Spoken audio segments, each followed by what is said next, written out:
Today's topic is advantages of joint Hindu family business or HUF. Both are same. Hindu undivided family business or joint Hindu family business. Right? I have written some of the advantages of the joint Hindu family business, that is control, continuity, limited liability, cooperation and loyalty, ancestral property. Right, come to the first one, control. Karta has the complete power to take decisions and manage the business.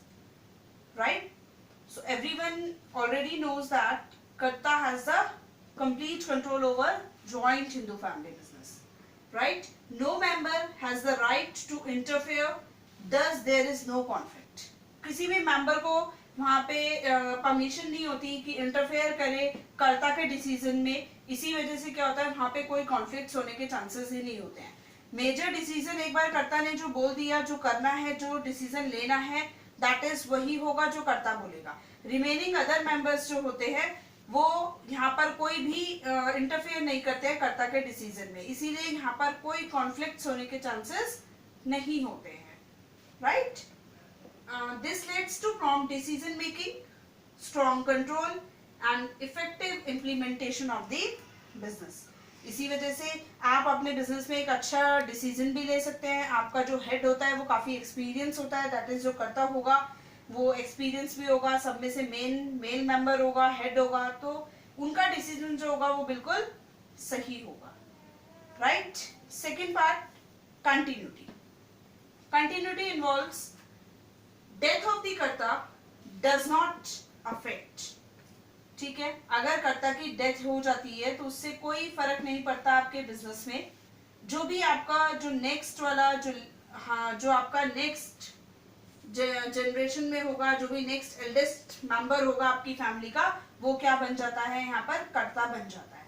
Clear? Death of the कर्ता does not affect the running of the business, as the control automatically gets transferred to the next eldest member of the family and the business remains stable. तो आपके business में कोई फर्क नहीं पड़ता, आपका business stable ही चलता है जैसे कि पहले रन कर रहा था. ठीक है? कॉन्टिन्यूटी में आपको सिर्फ इतना ही बताना होता है कि अगर किसी पर्सन की डेथ हो जाती है तो क्या फर्क पड़ने वाला है. यहाँ पर सोल प्रोप्राइटर का आपने टॉपिक पढ़ा, तो सोल प्रोप्राइटर में अगर डेथ हो जाती थी तो बिजनेस स्टॉप हो जाता था. पार्टनरशिप में आपने पढ़ा कि अगर किसी पार्टनर की डेथ हो जाती थी तो रिमेनिंग पार्टनर्स एक न्यू एग्रीमेंट के बेसिस से उस बिजनेस को दोबारा से चला सकते थे. और जॉइंट हिंदू फैमिली बिजनेस में अगर डेथ हो जाती है तो कोई बिजनेस में फर्क नहीं पड़ता. जो भी नेक्स्ट मेंबर होगा, जो भी नेक्स्ट एल्डेस्ट मेंबर होगा, वो क्या बन जाता है, कर्ता बन जाता है. Clear? Now the third point, limited liability. All the members of the family business have limited liability. This enables each member to know their maximum risk level. आपके limited liability होती है इस बिजनेस में, क्योंकि रिमेनिंग अदर मेंबर्स जितने भी होते हैं आपकी फैमिली के, उनके पास लाइबिलिटी कम होती है. कर्ता has the unlimited liability but the remaining other members have limited liability. ठीक है? उनको पता होता है कि उनके ऊपर रिस्क क्या है, कम है, क्योंकि उनके ऊपर लाइबिलिटी भी क्या है, कम है. उनसे ऊपर एक हेड है जो कि क्या है, कर्ता. ये अपने आप क्या करेंगे, डील करेंगे, because he has unlimited liability. Now the next one, cooperation and loyalty. ठीक है? Joint Hindu family business run हो रहा है अगर, तो वहां पर एक कॉमन ऑब्जेक्टिव होगा. फैमिली में जितने भी पर्सन होते हैं, ठीक है, तो उन पर्सन्स का एक ही ऑब्जेक्टिव होता है, एक मेन मोटिव को लेके वो लोग बिजनेस चलाते हैं. ठीक है? चाहे वो प्रॉफिट अर्निंग हो, चाहे वो आपका कोई सोशल ऑब्जेक्टिव हो, चाहे इकोनॉमिक ऑब्जेक्टिव हो, तो उनका जो भी ऑब्जेक्टिव होगा वो उनके लिए एक कॉमन ऑब्जेक्टिव होगा. ठीक है? कर्ता भी उसी के लिए काम करेगा और जो आपके रिमेनिंग मेंबर्स होंगे फैमिली के, वो भी उसी के लिए काम करते हैं. ठीक है? को पार्टनर्स जो होते हैं वो भी एक ही मेन बेसिक ऑब्जेक्टिव के लिए ही वर्क करते हैं. The business belongs to the family, so all the members have common objective of business. Growth as an achievement of the family. Belongingness brings cooperation and loyalty.